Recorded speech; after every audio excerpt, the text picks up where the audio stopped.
Hello my friends, welcome back to my channel.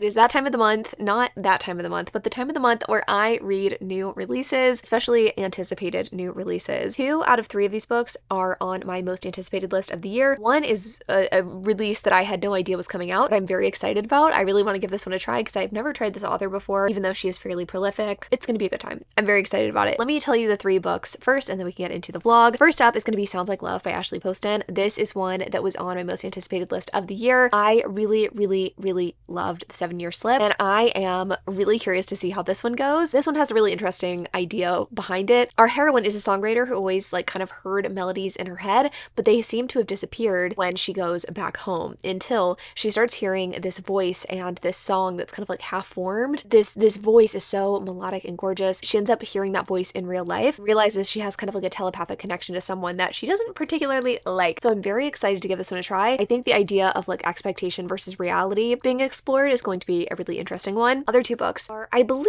maybe a little bit whimsical. I know one is definitely magical. I don't know if the other one is. Bury Your Bones in the Midnight Soil. This one by V. Schwab. I feel like I should know the name of the book that I'm going to be reading, but that's just simply too much work for me, I suppose. I don't know anything about this except for that it is sapphic. I have had such mixed luck with V. Schwab in the past, but I did like Vicious, so I'm hopeful that I will like this one as well. I didn't really like A Darker Shade of Magic, that series, but I really liked Vicious, so fingers crossed that I enjoyed this one. And then the last one is, again, one that was not on my most anticipated list, but it's one that I'm just excited about, and it's Arcana Academy by Elise Kova. She has written so many things, mostly romantasy, so I'm very curious to see if I enjoy this one. I think there's a magical school setting, which is just so fun to explore, and the cover looks great. I don't know.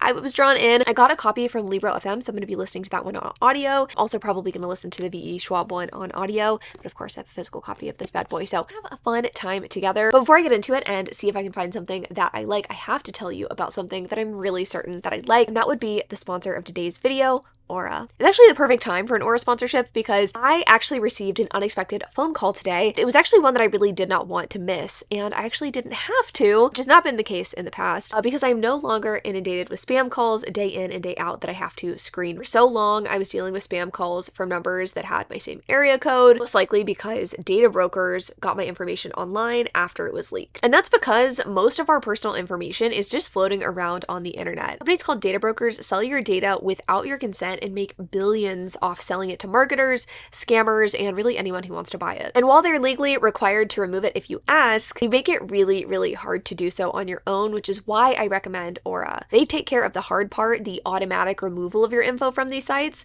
and they also help to keep your info off of these sites. And what sets Aura apart from other digital security tools, and what I really love, is that it is all in one. You can get alerts if your personal information is found on the dark web. You can get real-time fraud alerts for credit and banking, 24/7 monitoring to keep your identity secure, secure VPN, antivirus, password manager, and so much more. Plus, US-based support available around the clock if anything goes wrong. And if anything ever does go wrong, Aura includes $5 million in identity theft insurance protection. I love knowing that Aura has my back. I no longer spend my days deleting spam emails or wondering if I should pick up when someone calls, and also have fun online without worrying about my data being stolen. Try Aura for free for 14 days at aura.com/chandler.ainsley. Those 2 weeks will discover whether your data is exposed and sold. Thanks again to Aura for sponsoring this portion of today's video. Now let's get into the vlog and see if these anticipated new releases live up to the hype in my head. I was just about to leave the parking lot, and then I remembered I needed to film this clip. Hello friends, let's talk about Bury Our Bones in the Midnight Soil, which is the book that I have in fact started, and I don't know how I feel about it, which I don't think should come as much of a shocker or surprise to anyone who knows me and my reading taste, but this book is shit I'm into, vampires, lesbians, and stuff I'm not into, which is generational kind of stories. Now, I don't believe any of the 3 different women in the story are related. However, we're getting different time periods,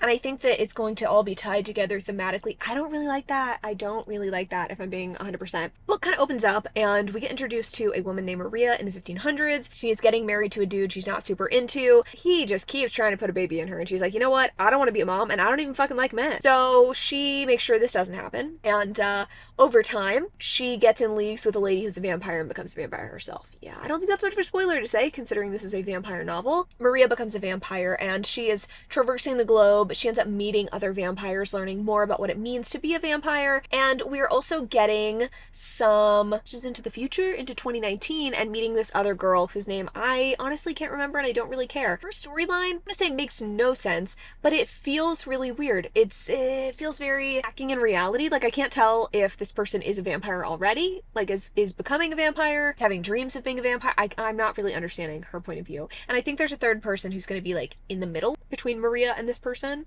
And by person I mean woman, because it's 3 women, all lesbians, I believe. Like, I mean, I could be wrong here. Could only be 1 lesbian, but yeah, I don't know. And I did make the mistake of looking at the Goodreads reviews after I put this on my currently reading shelf. A lot of people were basically saying they liked this book, but nothing happens. And if you know anything about me, I don't like those kinds of books, typically. I mean, it depends on the vibe of the book. Is it just like yearning, pining the entire time? Yeah, I'm into that. I'm certainly into that. But this isn't that. This is not that. This is flowery writing. I don't know if that's for me, right?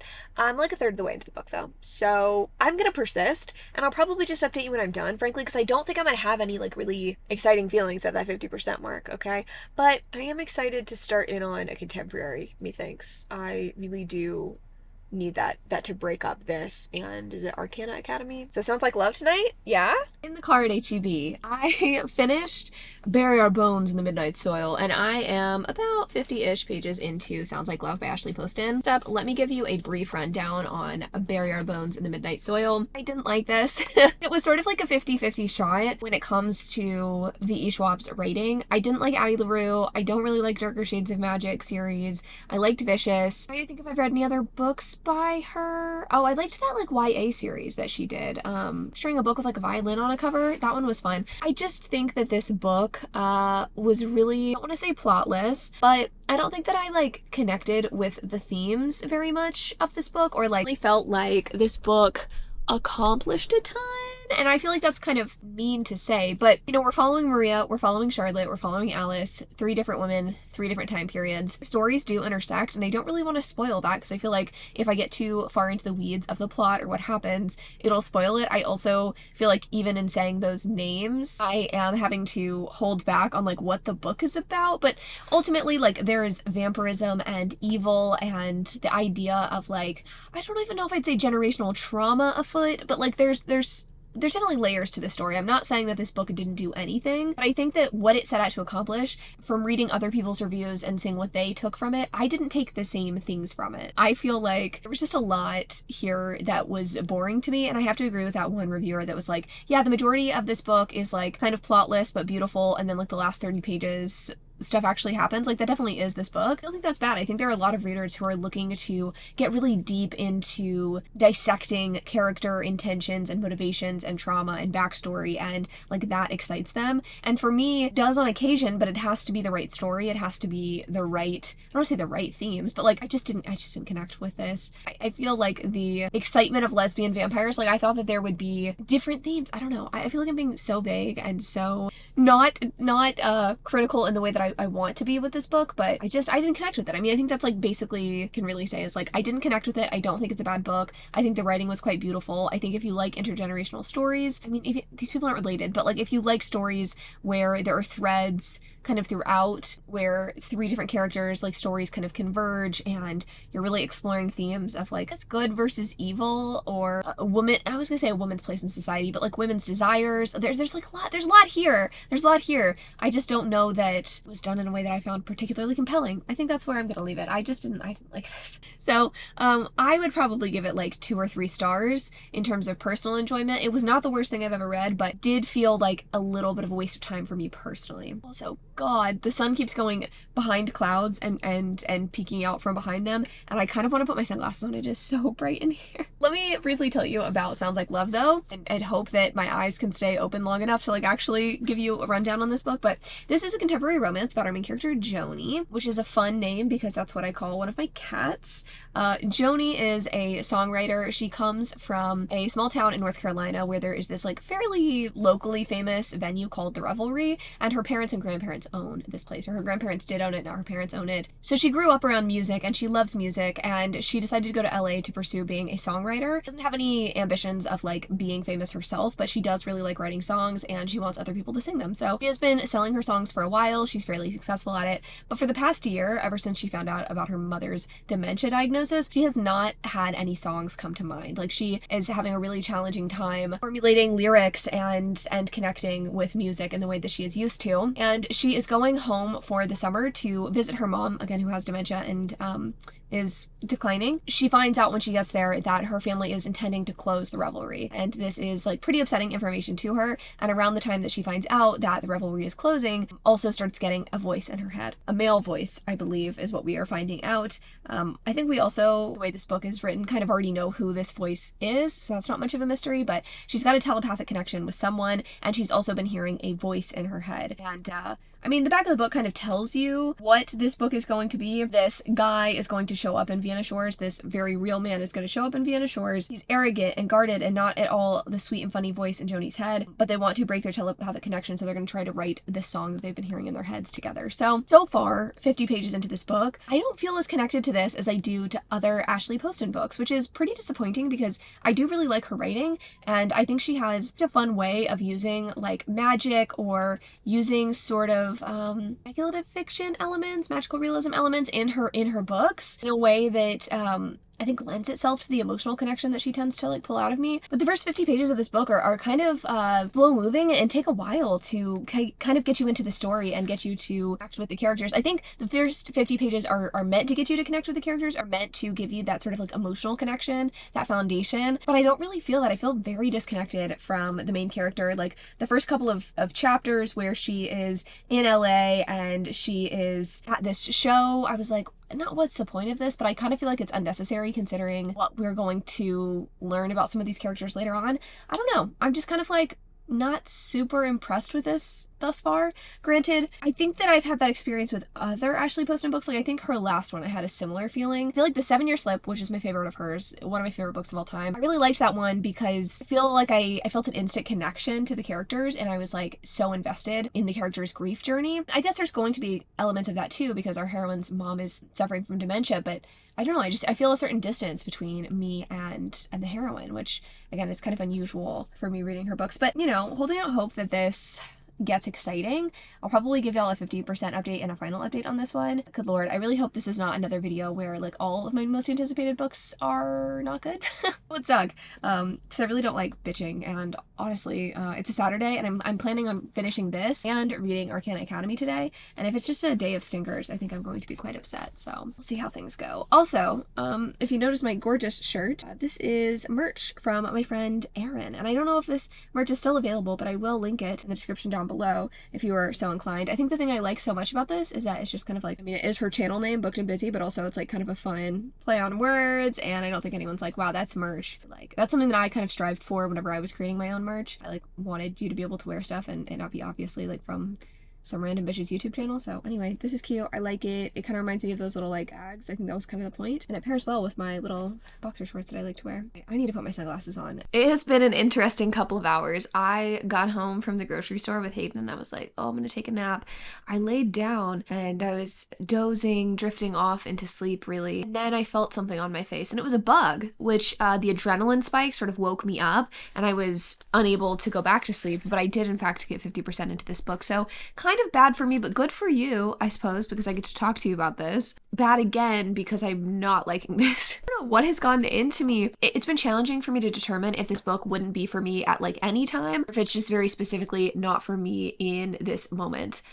What's definitely not for me is the cat hair and my lip gloss. So our hero has shown up in this sleepy North Carolina beach town called Vienna Shores. He is going to put together a song with our heroine. They've been communicating telepathically and they're going to put together and make a song, and it's going to be beautiful music, except not really. Only thing that I'm really enjoying about this, frankly, is the humor between our heroine and her family. Like, her parents are pretty fucking hilarious people, and the dialogue between them is amazing, but everything else, like, I don't really find the romance very compelling, which is crazy because I love the idea of telepathy in, like, a romance. I think that's so cool. I feel like it could be one of the situations I love in books where people get to know each other in a different context, and so their maybe, like, inhibitions and their walls that they have up in real life aren't present, or talking in a different context, and so we're able able to be vulnerable with each other. Like, I like that conceptually, but I'm not really feeling a lot of that. I don't really like this guy in real life anyway. He's not like fun to hate on. He's just kind of boring.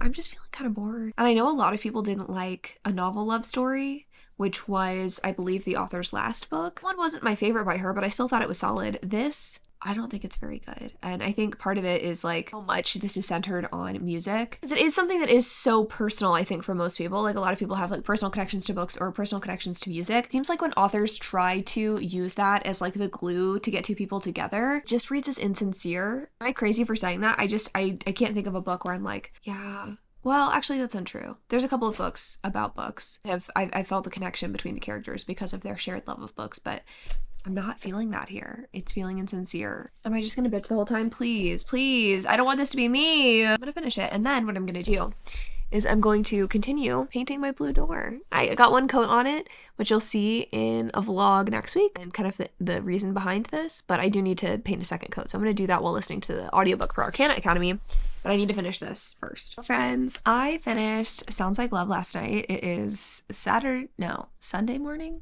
Like, you're gonna see this video after these next couple of clips. Didn't like this.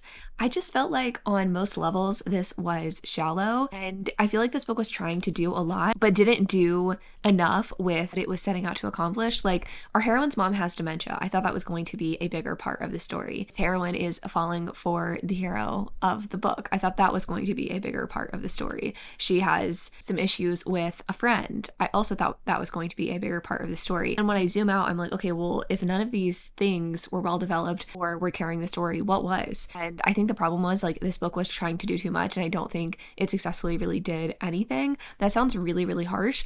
I didn't hate this book. I'd probably give it 3 stars. It wasn't horrible, but it really didn't work for me on like a romance level. Since it is a romance, I feel like it kind of needed to do that. Also, kind of a niche maybe pet peeve I really don't like in stories where a heroine has been gone for a while or hasn't been as close with like a best friend as maybe they used to be, or something to that effect. A majority of the story is spent with that person trying to figure out why their best friend isn't talking to them, or like why they're not being honest, like why they're being withholding. I understand that is probably pretty normal, and like I'm thinking about some of my friendships. There's definitely been times where friends are keeping things to themselves. You can tell something's wrong, but they're not willing to share yet. In a book, I don't like it. In a book, it makes me anxious. I don't appreciate that. I read it in this book, and there's another book that I'm thinking of. It's not this Carly Fortune book that she just published, but the one she published last year had that same problem. Most of the plot of that book was the heroine trying to find out why best friend was like leaving town 2 weeks before her wedding. And I was like, okay, like sharing with our best friend, like I'm not understanding. And it was a goofy reason. And in this book also, not a goofy reason, but like, okay, let's talk about Arcana Academy, because I'm actually liking it. This book's about Clara. She is an arcanist, I guess you could say. Society and this magic system and this fantasy is based off of tarot, which I think is really cool. Essentially, each of the different tarot cards as we know them have different kind of magical abilities, and people can use the magic imbued within the cards as whatever, I guess, magic is imbued in that card, right? So like Cups has a certain thing associated with it, or I don't know all the fucking tarot cards, but essentially there are people who are gifted enough to have the magic to imbue the magic into the cards. Not just like any tarot deck can these magical abilities, I guess. So there are people called arcanists who learn how to make these cards, and the better you are, like the more power you have within you, and like the better you are at making the cards, the more powerful the cards, and I guess the more useful you are. And I can't remember exactly how society used to be, but now what happens is if you are incredibly talented or you have this ability, you go to the Arcana Academy to learn how to ink these cards and learn how to use them well, so that you can be employed by one of the, I was gonna say political houses, but one of like, the royal houses, I guess, one of the landed people's houses, so that they can use the cards that you make. And our heroine has had the ability to make tarot cards and to use the arcana. Like, she's pretty powerful for a while, but she has been in prison for the past year and is recently sprung from prison by one of the princes of this land, who also is the headmaster of the Arcana Academy. Breaks her out of prison and is like, hey, I need you you to work for me, you're also going to go to this academy and you're also going to be engaged to me. And there's reasons behind this. I don't really want to get into the details because I feel like that's spoiling too much of the book, but our heroine is now at this academy kind of unfolding the secrets of the arcana, of the cards, of her society. She knew a fair amount and she has knowledge that some of her peers don't, but they also have knowledge that she does not, things that she doesn't understand. And it has been really fun. I think that Elise Kova, I've never read anything by her before, but she's been writing for such a long time at this point. I can tell. One of my complaints often when I read romantasy is that the writing doesn't feel very good, very mature. And I'm not trying to like insult new authors, but I think that your craft develops over time. I don't think any author would be argumentative about that or would say that that's not true. So it's really nice to pick up a romantasy from a seasoned author and to get to see how she is like approaching this world. I really love the way that she's developing the relationship too between Kalis, who is the prince, and Clara, who is of course the arcanist. Love it. Like, he is kind of evil and cruel, but in a way that is like compelling and interesting, and I kind of want to see like how the romance is going to work out between these two. There's been a good amount of like dialogue and conversation between them, but there's still a lot of secrets that we don't know about Kalis. I'm really impressed. I think that often, again, I'm irritated by this like archetype of hero that we see in romantasy, which is like this guy who is kind of grumpy, kind of brooding, and is just mean for no reason. And I'm not saying that hero in this book is like wildly different. He is a little bit more like Cardan, you know what I mean? Like a little bit more calculating, a little bit less alpha male douchebag nonsense that I see often in romantasy. So I'm appreciating that difference. That's good. Also, I should mention, I didn't realize that this book is not out yet. Sorry, I feel like whenever I get books from Libro FM, I don't really consider the fact that not all of the books are out yet, but this one does come out in July, July 22nd specifically, so hopefully in reading this and telling you I enjoy it, maybe you're interested in picking it up yourself. Okay, I'm gonna finish it and I will be back to close out the vlog. Okay, if y'all are able to hear the noisiness, it is pouring rain right now. I really thought, you know, July, we were past the freak weather. Guess not. I finished Arcana Academy and I have such mixed feelings on this one, which sucks. I feel like I've had mixed feelings or haven't liked books that I've read for this video, which kind of sucks.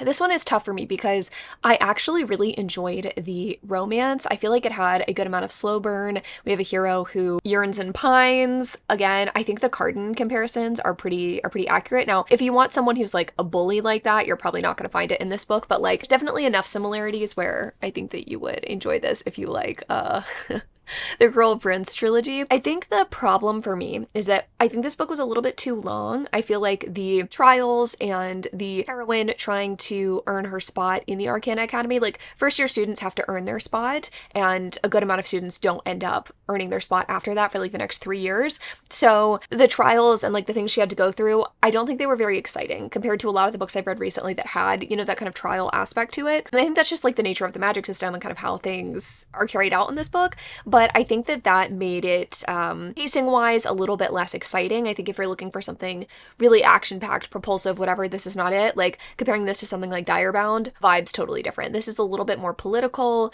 a little bit more mysterious, like you're unfolding the secrets as the book is carrying on. I also feel like the ending of this book was a little too predictable. Like, the last line or two of this book, I was like, oh, interesting. But for the majority of the, like, I don't know, peak of this book, the conflict, the thing that really sealed this book, I don't feel like it was that exciting. I was a little bit like, I don't want to say bored, but it didn't feel super congruous with the rest of the book. I feel like the rest of the book was exciting and interesting and fresh, and I guess I wanted the ending of this book to be a little bit more exciting and fresh. Like, the thing that happened is kind of hinted at through the story that is going to continue to come up, but I just don't know that I love the execution of kind of what happened. I feel like it was a little boring. I'd probably give this one 3 stars, which I think really just signals to me that I should not be keeping this at a 3-star rating. This needs to be a 2-star because I didn't like this book. I did actively enjoy Arcana Academy.